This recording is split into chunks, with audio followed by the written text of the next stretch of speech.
All right, welcome everybody to Press Pass Sports. What we learned tonight. Kale, Steed, Clint, Brakebill. We learned tonight that you got to see another good game. Perryton travels to Panhandle. Panhandle kind of owned the first half. Perryton, they turned it on in the second. They did, man. First off, tip of the cap to Pampa. Homecoming, packed house, man. Yeah. In the hamburger smell, there was smoke flowing over the stadium the entire game. I was like, I was starving, right? Yes. I was like, man. But West Texas football. It's unbelievable. Yeah. Great sunset tonight, beautiful. And I want to say, man, Max Neff and Cooper Schilling are worth the price of admission, just like we knew they would be. Yep. But you're right, man. This game was fun. First half, 14-14, kind of feeling each other out, some turnovers. Yeah. Perryton jumped out early, but second half, Pampa runs the opening kickoff of the second half, and they're up 21-14. You're thinking, wow, okay, the Harvesters in control. Here comes the Perryton offense, who scored on all 5 possessions of the second half, led by Cooper Schilling, led by Isaac Arellano.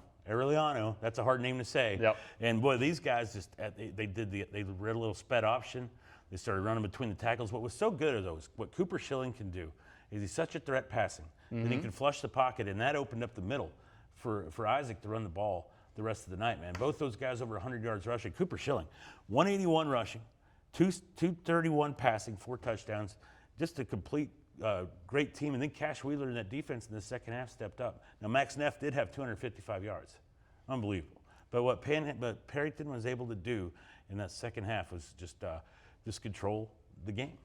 And with Max Neff, we saw him break onto the scene as a freshman, has dealt with some injuries. It's nice to see him back healthy, running the football like a madman. He's a stud, man. He's so patient, Clint, in how he runs behind his blocks, and his first cut is so good. But this guy's got to have an IV after games, dude. I mean, he's just a workhorse. Yes. For what they do. But big win, Perryton now 3-2. 3-2. They got Bushland coming into town next week. I almost want to call him a favorite. If you talk about Cooper Schilling being one of the best quarterbacks in the area, one of the best, and you could argue the best in Panhandle, went on the road to Wellington, and he put on a show. Yeah, Broxton Robinson put on a show. Our guy Rick was there tonight. Had some fantastic highlights, by the way, Rick. We love you. Clint, I want to throw this back at you. I don't think, now, Panhandle winning wasn't shocking. Sure. But was the score shocking to you? It was, yeah. I mean, Wellington came into this game with some pretty big wins under their belt. A big one last week. Lubbock Christian, on the road. So, you know, they can play. But, and I always like to, you know, this is 2A Division I versus 2A Division II, so a little bit different there. They don't have to play teams as big as Panhandle when they get into the playoffs, but still a statement win for Panhandle, knocking off a team that was undefeated. What did we say 2 weeks ago when they lost to Dalhart? Don't freak out. You know, sometimes a loss is a good thing when, you know, especially when everybody has expectations all around you. And tonight they settled in.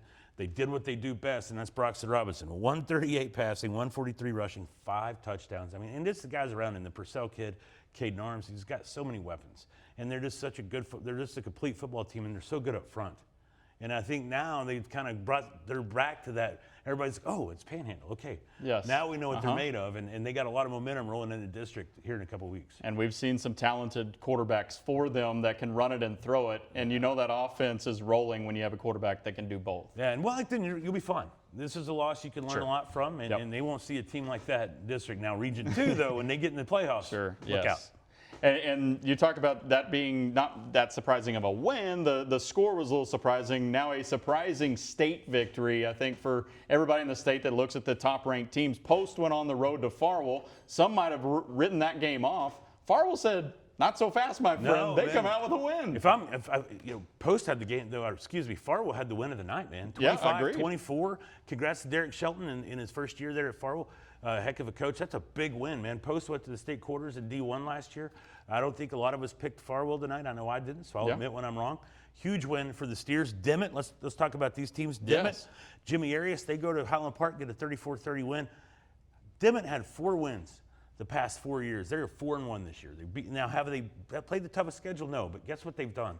They've beaten everybody in front of them. Agreed. And now I think they can go to district and they get a chance to kind of, fight behind Canadian for that second, third, and fourth spot. And then, obviously, how about 2-5A Division II? Got turned on its head tonight, Clint. It did.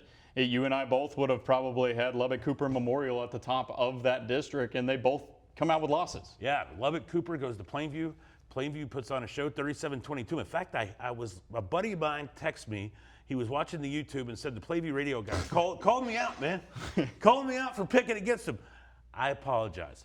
Hey, I like to be wrong. I was Yep. wrong. How about those Bulldogs? Then Wichita Falls Memorial loses. All of a sudden, Paladuro is at home on a bye week going, oh my gosh. Yeah, everything is wide open. Wide open, man. And right back to Plainview, I can't think of his name. I'm sure Seth you'll have Mayberry. it. Thank you. Has been the starting quarterback there for a long time, and he makes that thing go. He does. He holds every record. He had another big night tonight. I mean, that's just a huge win for Wyatt Martinez and his team. Because now look what they went from maybe the outhouse to the penthouse in a hurry. Sure. In just 1 week, we didn't pencil them in to win one district game. Yeah. And now they've done that. Now they've got a whole lot of momentum. And one more thought on Plainview. We saw them play right there with Dumas last week. Oh, yeah. Dumas goes to Bushland and dominates them. So now all of a sudden you have to start looking at Plainview a lot different after last week and this week. And before we get out of here, one more district started, 2-5A Division I. Emerald High picked up a big win over Lubbock Monterey. Yep. Kate Blackwell, 139 yards receiving and an unsung hero kind of role with Oliver Parsons and Austin Sluter not 100%. Yep. And Tascosa goes on the road and decimates Coronado. They were tied at half. So I would just love to hear what Ken Plunk Coach said at Plunk halftime. said at half. Yeah. Sure. He got them going.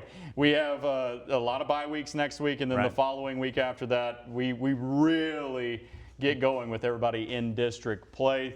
Thank you for joining us once again here. That's what we learned tonight.